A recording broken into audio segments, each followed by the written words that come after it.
result in physical harm to baby Dylan? Count 7, gross abuse of a corpse. Treating baby Dylan's body in a way that would outrage reasonable community sensibilities. These defendants dumped him in a dark 30-foot well of water and left him there for months.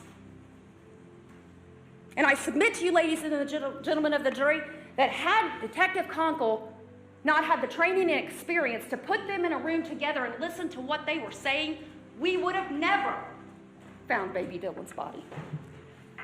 You listen to the whispering.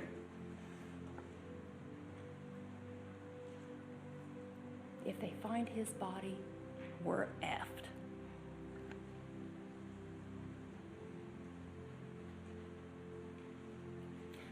Felonious assault, knowingly causing serious physical harm to baby Dylan. 4 counts. Rib fractures, significant calcification, 2-inch skull fracture, some healing, not as much as the rib fractures. 1-inch skull fracture, complete upper arm fracture, complete lower leg fracture, large chest contusion, swelling to his abdomen.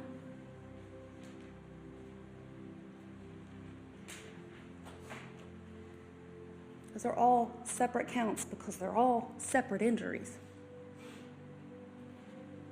There was nothing that came out of that witness stand that explained how those injuries could have all happened at one time. So you have multiple counts to consider.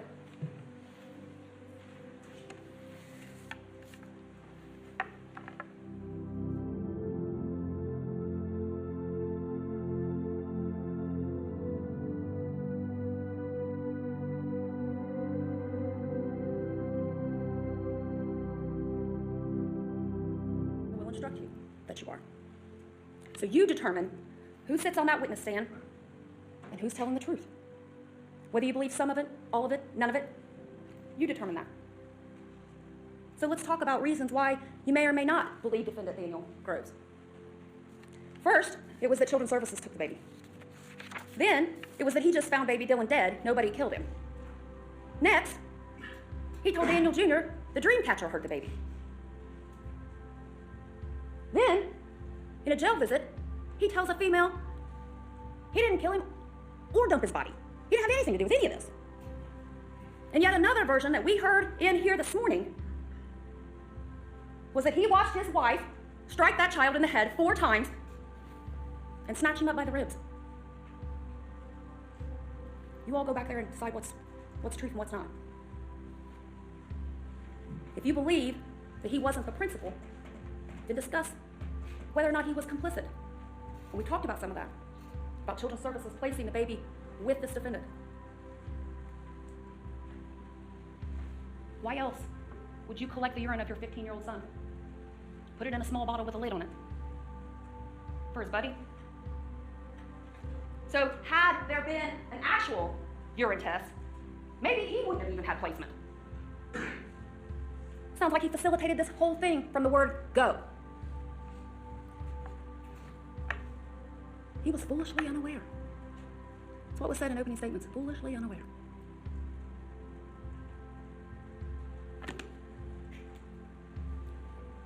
They want you to believe that these 2 defendants wouldn't scheme up a way to tamper with urine. These 2 defendants who wrapped that baby boy in 6 layers of plastic and duct tape and chained his body inside a milk crate, loaded it on a 4-wheeler, and drove it and dumped it in a well.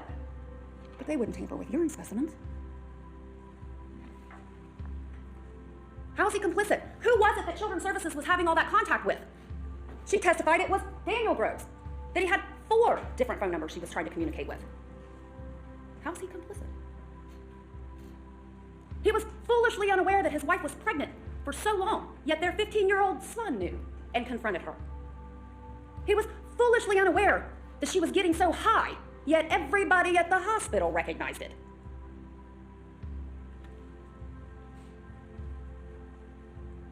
He was foolishly unaware that she was not going to the Mahajan appointment.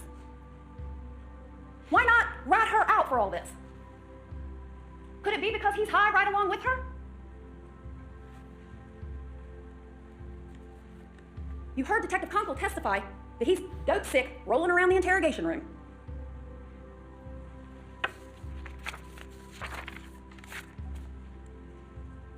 Foolishly unaware that baby Dylan was injured so seriously. You've seen the pictures. You heard that 15-year-old little boy describe that baby as having bruising all around where his hair would be expected. How would he describe that picture from the autopsy if that wasn't the way that baby looked? But defendant Daniel Groves didn't know. And Daniel Jr. said it was a matter of time after he sees this that the baby disappeared. He didn't know.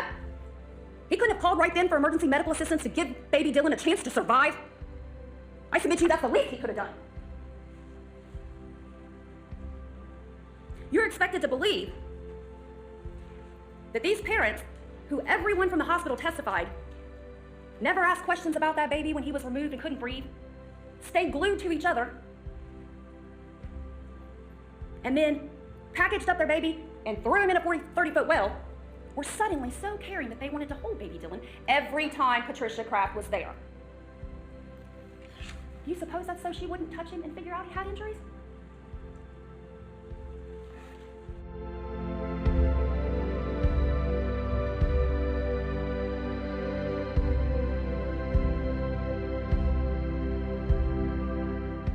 You heard the phone call with her sister.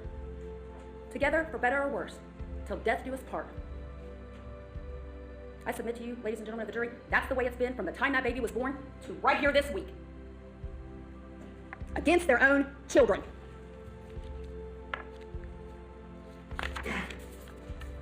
You were told at the beginning of this, Jessica Groves is going to take responsibility. Did she take responsibility when she spoke with Detective Conkle? Did she take responsibility when she spoke to her sister? Did she take responsibility in here this morning when she spoke to you? She can't remember what happened, but she does remember it was an accident. Is that taking responsibility for these injuries? You're expected to believe defendant Daniel Groves, everything he said in here. The same guy who, after they say the baby was dead, tells Children's Services in a text message he's growing like a weed. You were told that Daniel Groves panicked and dumped baby Dylan in a 30-foot well. Ladies and gentlemen of the jury, does this look like panic to you? Does it? A chain, 3 padlocks, 12 zip ties, 8 wire ties, 18 rocks, 6 layers of plastic and duct tape. Does this look like panic? I submit to you it looks like extreme planning. They want you to believe they're not complicit to their baby's murder. But this is what they chose for a coffin and his burial? This? And then they dumped him in a well. Proof beyond a reasonable doubt. Guilty on each and every count. Each one of them.